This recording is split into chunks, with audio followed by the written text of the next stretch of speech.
In March of 2018, 34-year-old software engineer David Kellerman packed his hiking gear for what he called his annual reset trip. He had been making these solo journeys into the Washington wilderness for nearly a decade, always choosing the most remote trails where cell towers couldn't reach and human voices faded into memory. His destination was the North Cascades, specifically a challenging route through the Glacier Peak wilderness that would take him deep into valleys where few hikers ventured during the unpredictable spring season. David told his co-workers at the tech company in Seattle that he needed to disconnect completely to find clarity away from screens and deadlines. His supervisor, Janet Walsh, later recalled that he seemed more determined than usual, almost urgent about getting away. 3 months later, in June, a group of geological surveyors would discover something that would turn a simple missing person case into one of the most disturbing mysteries in Washington state history. David Kellerman was known among his friends as methodical and careful. He never took unnecessary risks and always filed detailed hiking plans with the ranger stations. His apartment in Capitol Hill was organized to the point of obsession, with gear lists taped to his closet door and emergency contacts printed on bright yellow paper stuck to his refrigerator. His younger sister, Rebecca Kellerman, lived in Portland and spoke to him every Sunday without fail.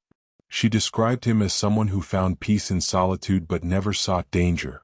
When David failed to return from his planned 5-day hike and missed their weekly call, Rebecca knew immediately that something was wrong. She drove to Seattle that same evening and contacted the King County Sheriff's Office the next morning. On March 15, 2018, David checked into the Mountain View Lodge in the small town of Darrington, about 2 hours northeast of Seattle. The lodge owner, Frank Russo, remembered him clearly because David spent nearly an hour studying topographic maps in the lobby, marking waypoints with a red pen. Frank offered advice about trail conditions, mentioning that late snow had made some passes dangerous, but David seemed confident in his abilities. He carried a large blue backpack, wore sturdy hiking boots, and had the focused demeanor of someone who had done this many times before. Frank's wife, Linda, prepared a packed lunch for David's first day, and she noted that he seemed quieter than most guests, polite but distant. He paid for one night and left his car keys with Frank, saying he would retrieve his vehicle the following Sunday. The next morning, David set out on the Cascade River Trail before dawn. A park ranger, Thomas Briggs, saw him at the trailhead around 6 in the morning, checking his compass and adjusting his pack straps. Thomas later testified that David appeared well prepared and experienced, carrying what looked like a week's worth of supplies.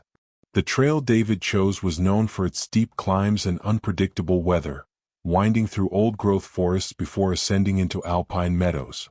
It was a route that demanded respect, especially in March when snow could fall without warning and temperatures could drop below freezing even during the day. David had hiked similar trails before, but never this particular route and never this early in the season. When Sunday came and went without David's return, Frank Russo called the number David had left as an emergency contact. Rebecca answered immediately and confirmed that her brother had not contacted her. She drove to Darrington that evening and met with Frank to review David's plans.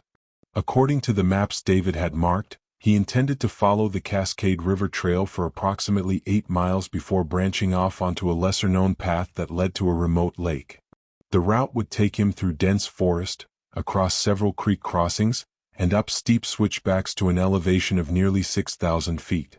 It was ambitious for a solo hiker, but not beyond David's capabilities. The official search began on Monday morning. King County Search and Rescue deployed teams along the main trail while a helicopter surveyed the area from above. The weather had been clear for the past week, with no reports of storms or unusual conditions that might have caused an accident. Search dogs picked up David's scent along the first few miles of the trail, confirming that he had followed his planned route initially.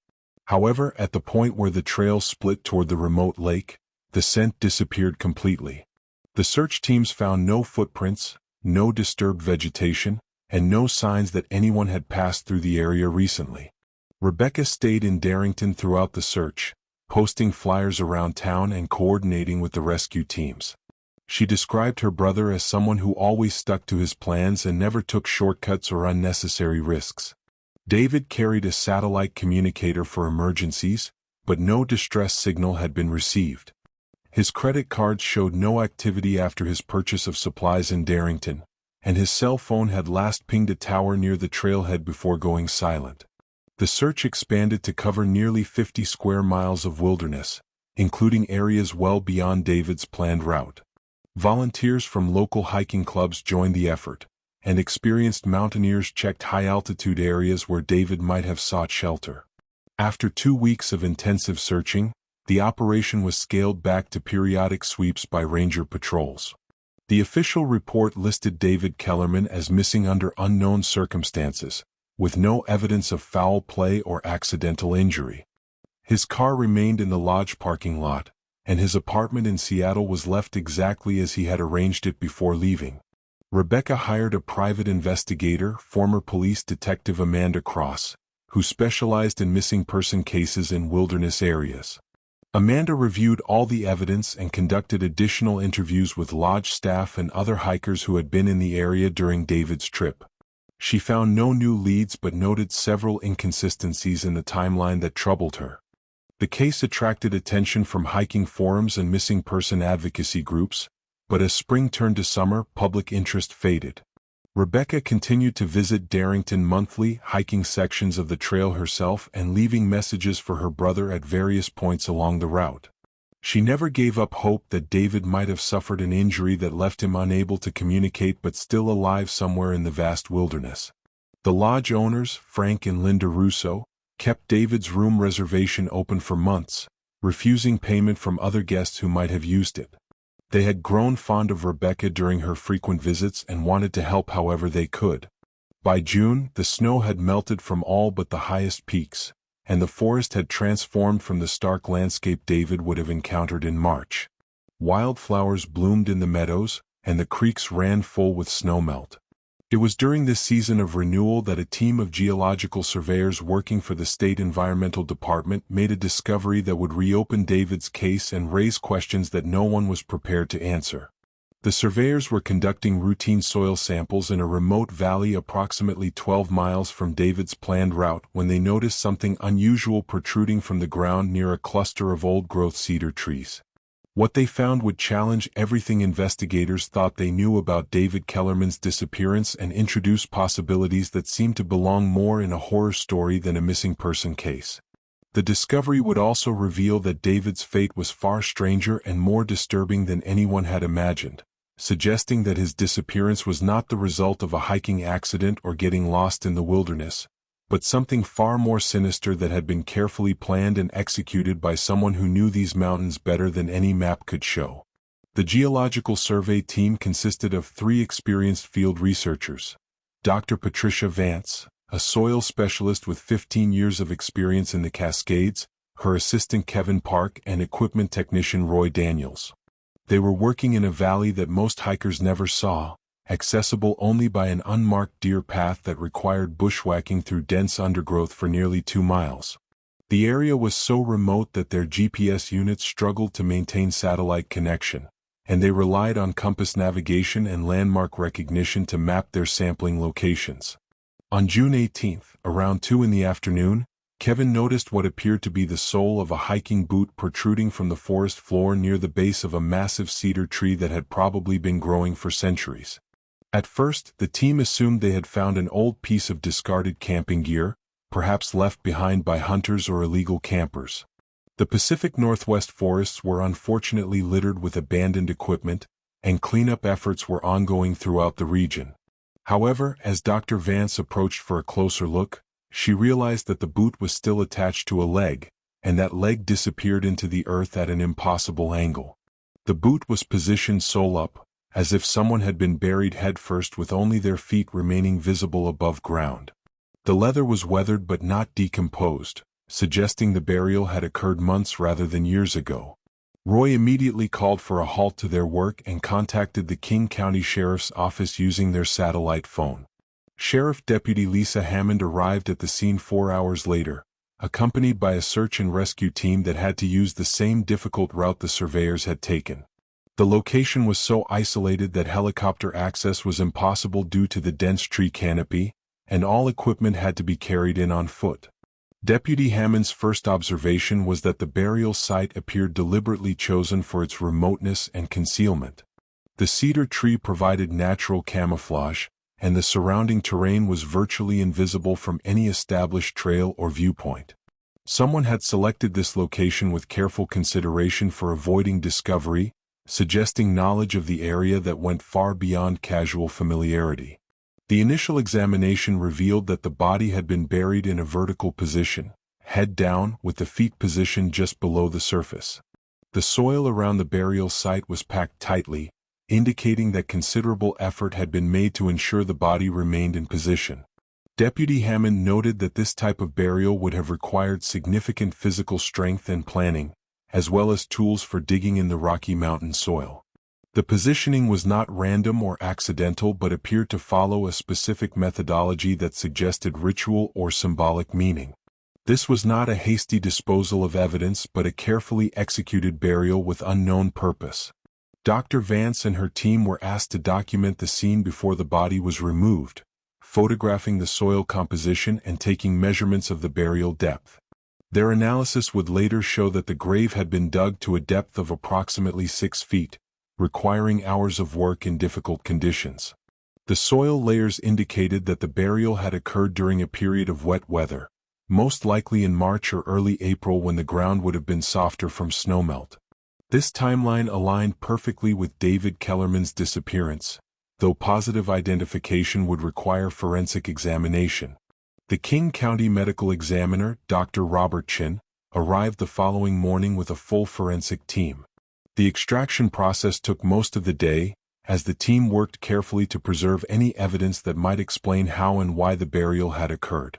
When the body was finally removed, it was immediately apparent that this was not a typical burial or even a typical homicide. The deceased was fully clothed in hiking gear that matched the description of David Kellerman's equipment, including the distinctive blue jacket that Rebecca had described to investigators. More disturbing was the condition of the body, which showed signs of having been positioned with meticulous care rather than simply dumped into a hole.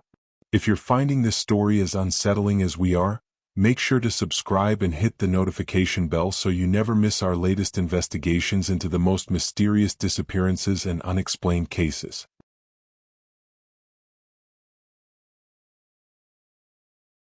The forensic examination revealed details that would haunt the investigation team for months to come. The body had been wrapped in a heavy canvas tarp before burial, but the wrapping had been done in a way that suggested preservation rather than concealment. The deceased's hands were positioned at his sides, and his personal belongings, including his wallet, watch, and hiking equipment, were carefully arranged around the body as if someone had been preparing him for a journey. This level of organization and ritual suggested that whoever had done this viewed the act as something more than murder or disposal of evidence. Dr. Chen's preliminary examination indicated that the cause of death was likely blunt force trauma to the head, but the injury pattern was unusual. Rather than the random violence typically seen in assault cases, the trauma appeared to have been inflicted with precision, suggesting either medical knowledge or experience with similar acts. The victim's hiking boots were the original pair that had been spotted by the survey team, and they showed where patterns consistent with the type of terrain David would have encountered on his planned route. However, soil analysis of the boot treads revealed mineral compositions that did not match any area along his intended path. The discovery location was approximately 12 miles from David's planned route, in terrain that would have been extremely difficult to reach while carrying a body. This suggested either that David had been killed at the burial site or that his killer possessed exceptional physical strength and knowledge of the area. The remoteness of the location also indicated that whoever had done this was familiar with the survey schedules and patrol patterns of park rangers, choosing a spot where discovery was unlikely for years or possibly decades.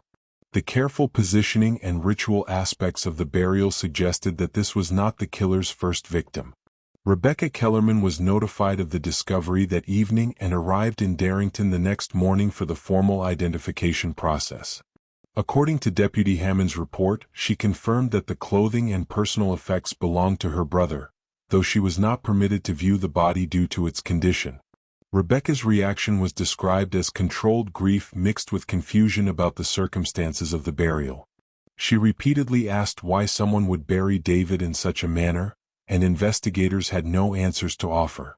The ritual aspects of the crime were unlike anything in their experience. The investigation team expanded to include FBI behavioral analysts, as the case now clearly involved homicide with unusual characteristics that might indicate a serial offender. Special Agent Maria Santos arrived from the Seattle field office with expertise in ritualistic crimes and organized killers.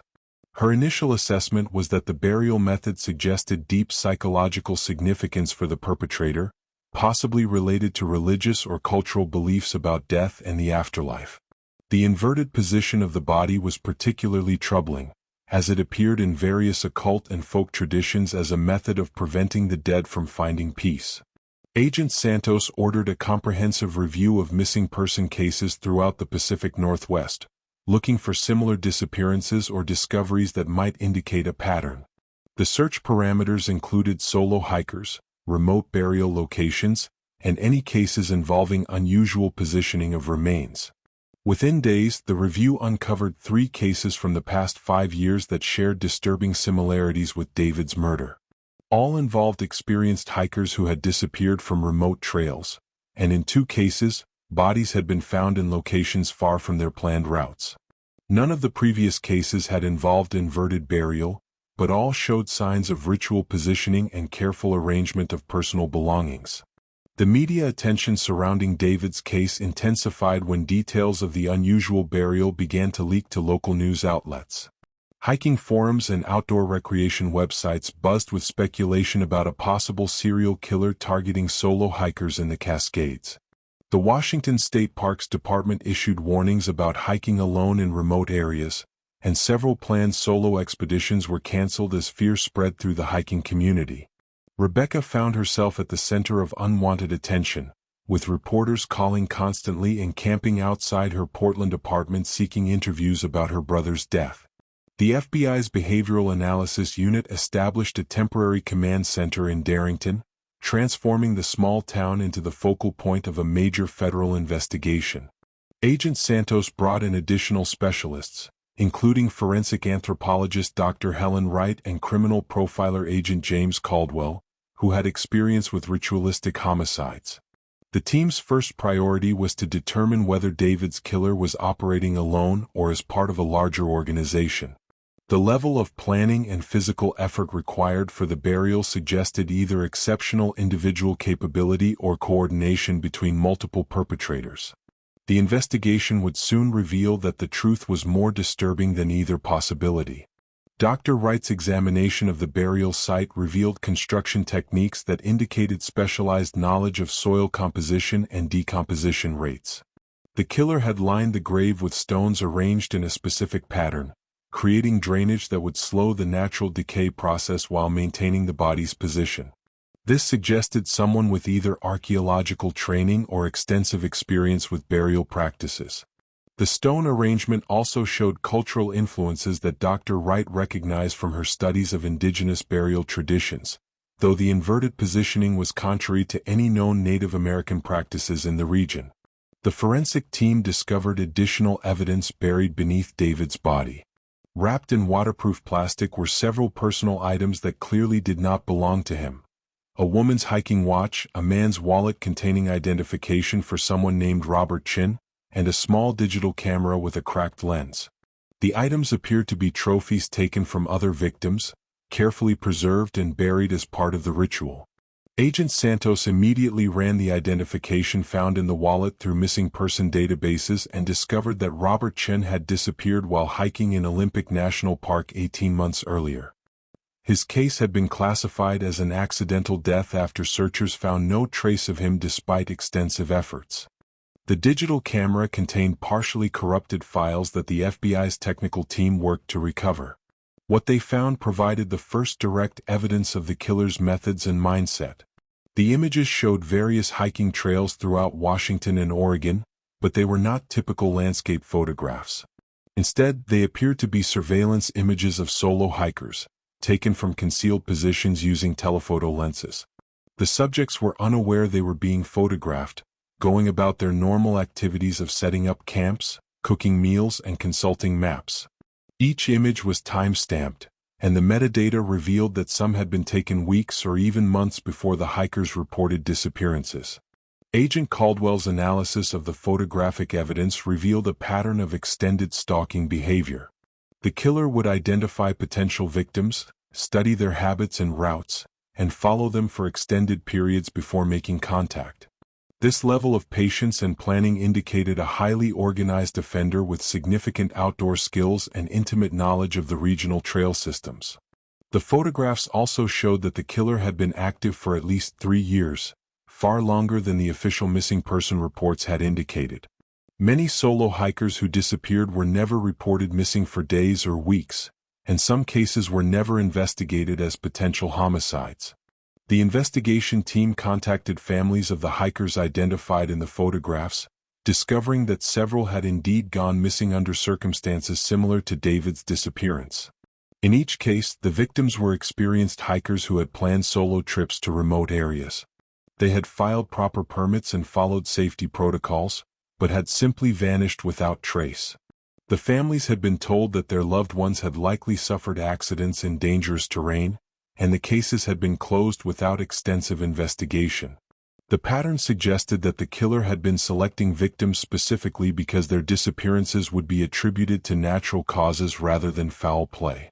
Rebecca Kellerman became an unofficial liaison between the families of other victims, organizing meetings and sharing information that the official investigation had overlooked. She discovered that all the victims shared certain characteristics beyond their preference for solo hiking. They were all in their 30s, physically fit, and worked in technical or professional fields that required attention to detail and planning. Most significantly, they all used the same online hiking forum to research trails and share trip reports. This digital connection provided the first concrete lead about how the killer might be identifying and selecting targets. The FBI's cybercrime unit analyzed the hiking forum's user data and discovered that someone using multiple fake accounts had been systematically monitoring posts about solo hiking trips in remote areas. The accounts used different names and profile information, but technical analysis revealed they all originated from the same IP address range in rural Snohomish County. The digital stalking had been going on for over 4 years, with the suspect carefully tracking discussions about trail conditions, weather windows, and planned departure dates. This online surveillance allowed the killer to predict when and where potential victims would be hiking, providing opportunities for the extended stalking behavior documented in the photographs.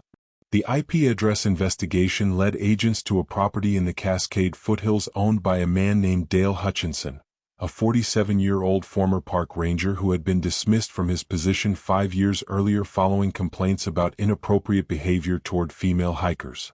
Hutchinson lived alone on 40 acres of heavily forested land that bordered several popular hiking areas. His property included multiple outbuildings and what appeared to be a workshop equipped with tools suitable for digging and construction work. Surveillance of the property revealed that Hutchinson maintained an extensive network of trail cameras throughout the surrounding forest, creating a monitoring system that could track hikers' movements across thousands of acres. Agent Santos obtained search warrants for Hutchinson's property and digital devices, but the suspect had apparently been monitoring police communications and fled before the warrants could be executed. The search of his abandoned property revealed a disturbing collection of evidence that confirmed the worst fears of the investigation team.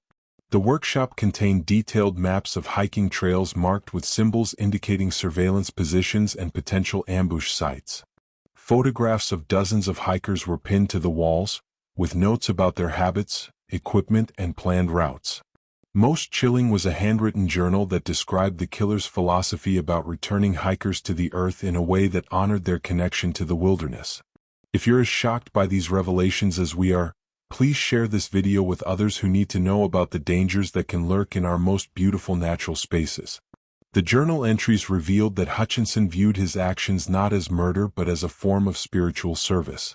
He believed that solo hikers who ventured into remote areas were seeking a deeper connection with nature, and that by killing and burying them in sacred locations, he was fulfilling their unconscious desire to become one with the wilderness permanently.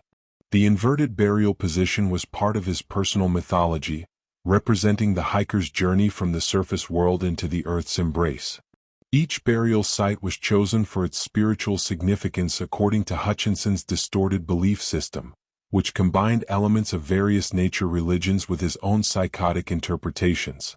The search also uncovered evidence of at least 7 additional victims beyond those already identified. Hutchinson had kept detailed records of each killing, including photographs of the burial sites and maps showing their locations. The graves were scattered across hundreds of square miles of wilderness in Washington and Oregon, all in areas so remote that discovery would be unlikely for decades. The FBI immediately began organizing recovery operations, but the logistics of reaching the burial sites would require extensive planning and resources. Some locations were accessible only by helicopter, while others required multi-day hiking expeditions through dangerous terrain. Rebecca worked with other victims' families to pressure authorities for immediate action to recover the remains. She argued that the families deserved closure and that the burial sites might contain additional evidence about Hutchinson's methods and possible accomplices.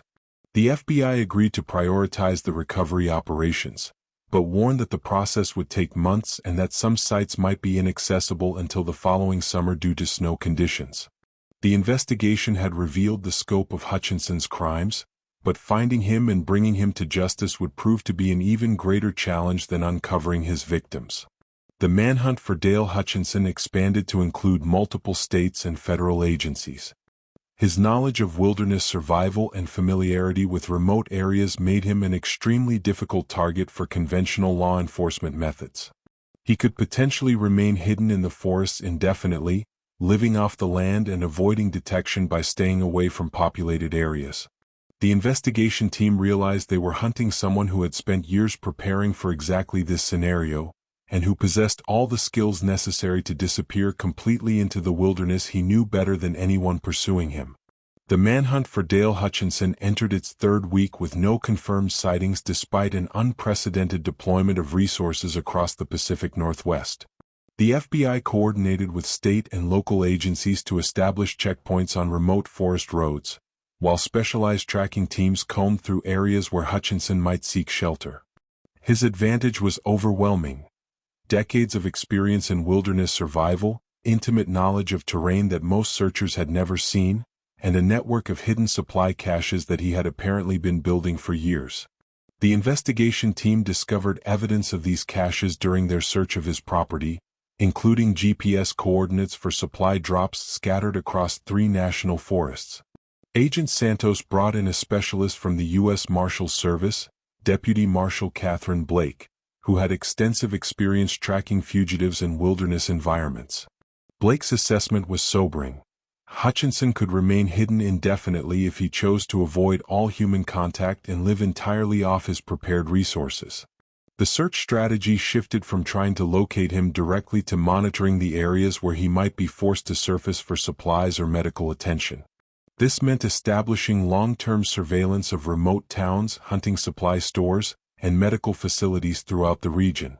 Meanwhile, the recovery operations at the burial sites revealed the full extent of Hutchinson's crimes.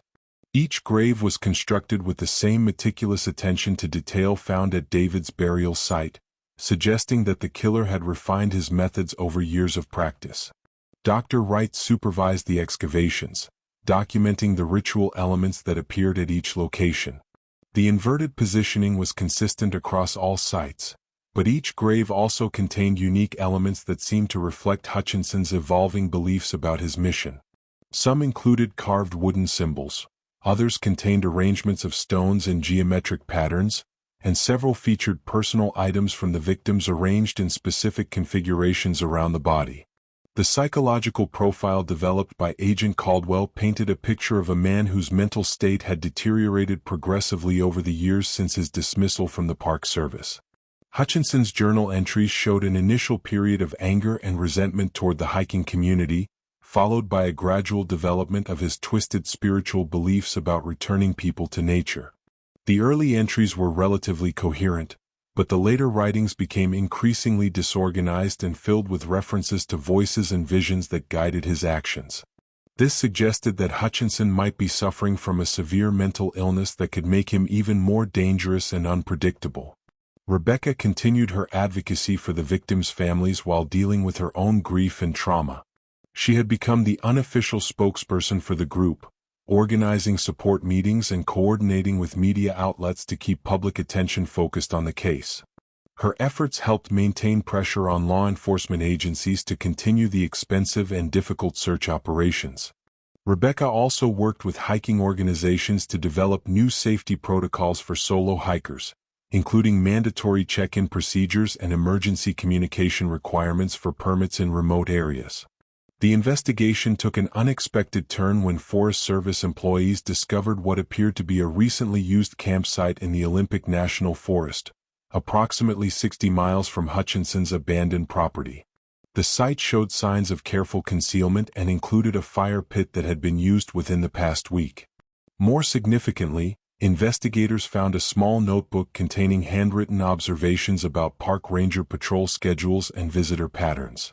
The handwriting matched samples from Hutchinson's journal, confirming that he was still in the area and actively monitoring law enforcement activities.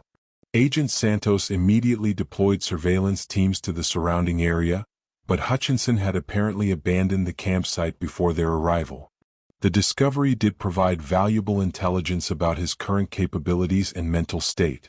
The notebook entries were more organized than his later journal writings, suggesting that the stress of being hunted might have temporarily improved his focus and planning abilities.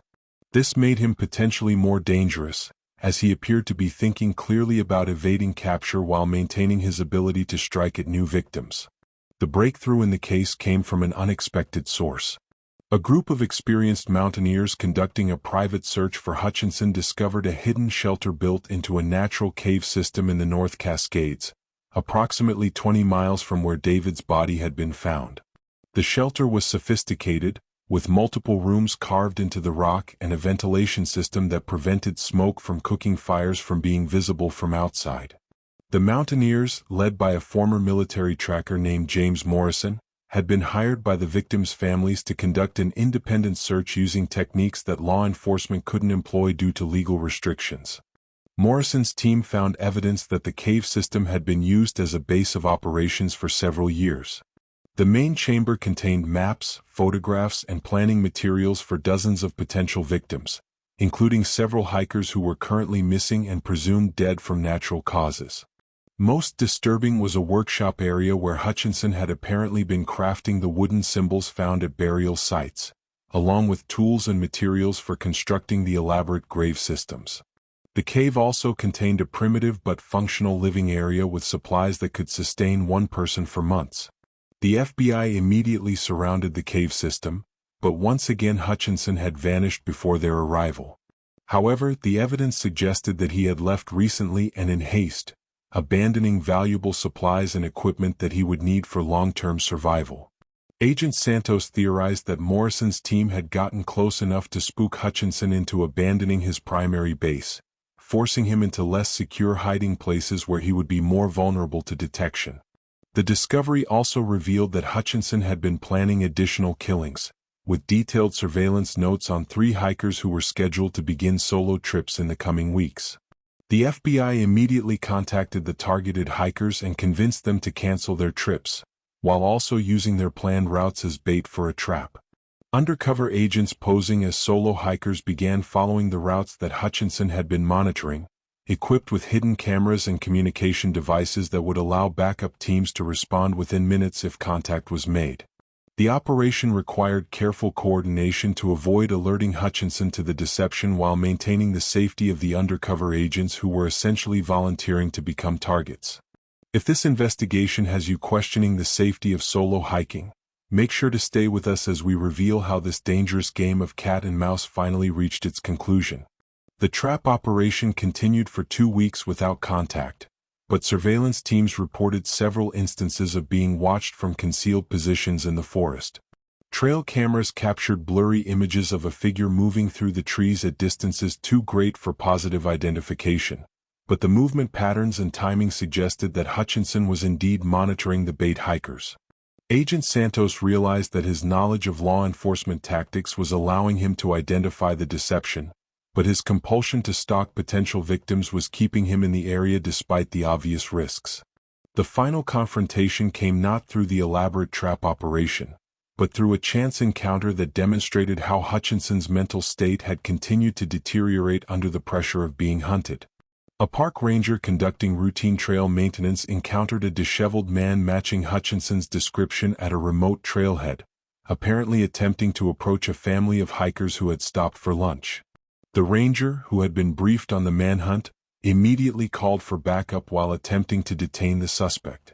Hutchinson fled into the forest, but his weeks of hiding had taken a physical toll that affected his ability to move quickly through difficult terrain.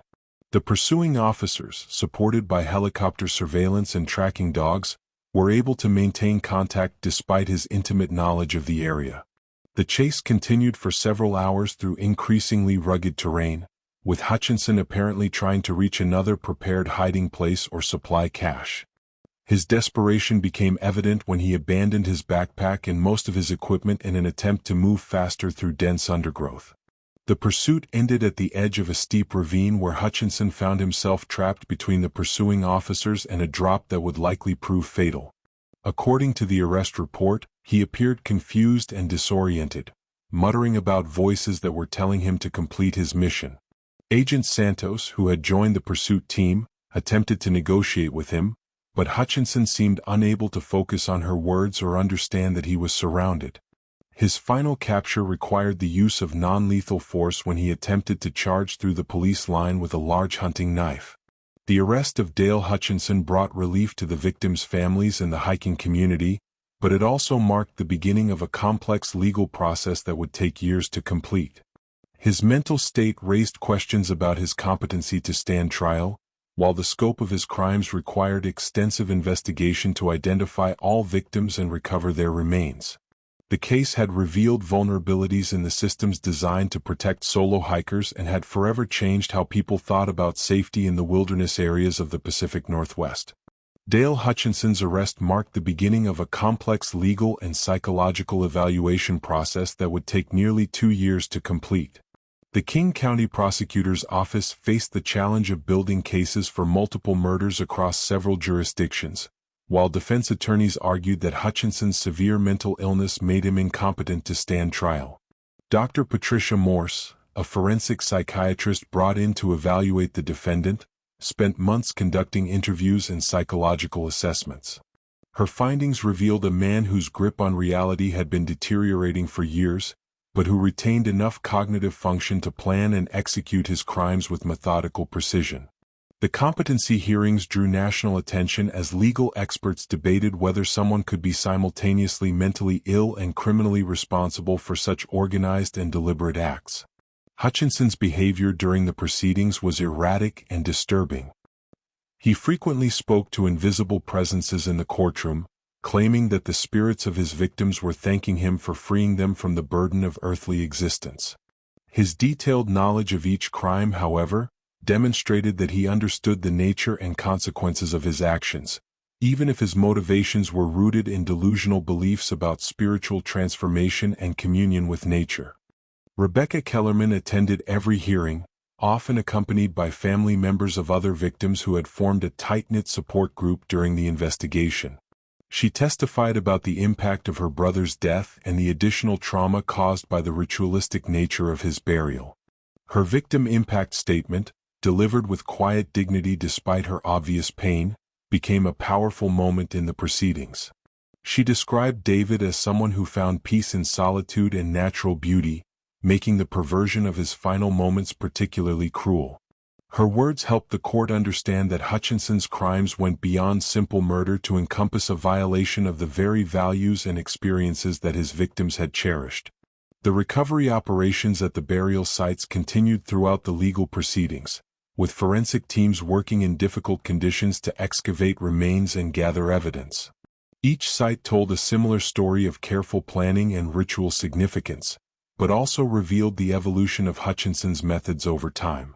The earliest graves were relatively simple, while later burials showed increasingly elaborate symbolic elements and more sophisticated preservation techniques.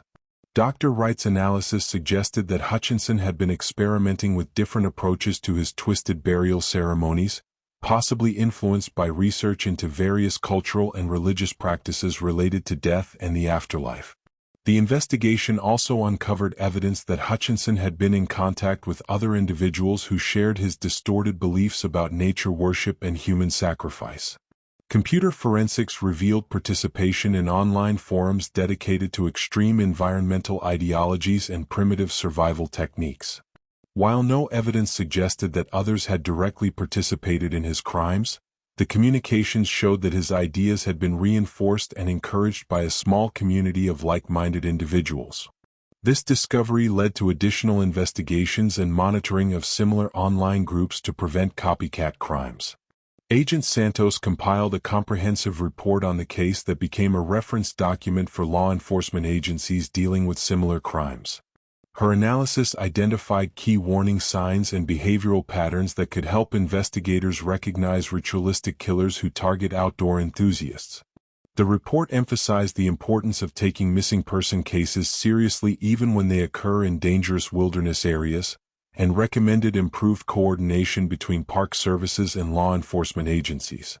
The case had demonstrated how easy it was for a skilled predator to operate undetected in remote areas where disappearances were routinely attributed to natural causes. The trial phase began in the spring of 2020, with Hutchinson having been declared competent to stand trial despite his obvious mental illness. The prosecution presented overwhelming evidence of premeditation and systematic stalking, using the photographs and journal entries found at his property to demonstrate the calculated nature of his crimes. The defense strategy focused on diminished capacity due to mental illness, arguing that Hutchinson's delusional beliefs about spiritual transformation made him unable to appreciate the wrongfulness of his actions. The proceedings were complicated by Hutchinson's frequent outbursts and attempts to explain his actions as religious duties rather than crimes. The testimony of surviving family members provided some of the most powerful moments of the trial. Rebecca's description of her brother's character and the impact of his loss was particularly moving, but she also spoke about the broader implications of the case for outdoor safety and the need for better protection of solo hikers. Other family members shared similar stories of loss and the additional trauma caused by the ritualistic elements of the crimes. Their collective testimony helped the jury understand that Hutchinson's actions had affected not just his direct victims but entire communities of people who loved the wilderness areas he had corrupted with his presence. Expert witnesses provided detailed explanations of the burial techniques and symbolic elements found at each crime scene. Dr. Wright's testimony about the cultural and religious significance of various burial practices helped the court understand how Hutchinson had perverted legitimate spiritual traditions to justify his actions. The prosecution argued that this knowledge demonstrated premeditation and awareness of wrongdoing, while the defense maintained that it showed the depth of his delusional thinking.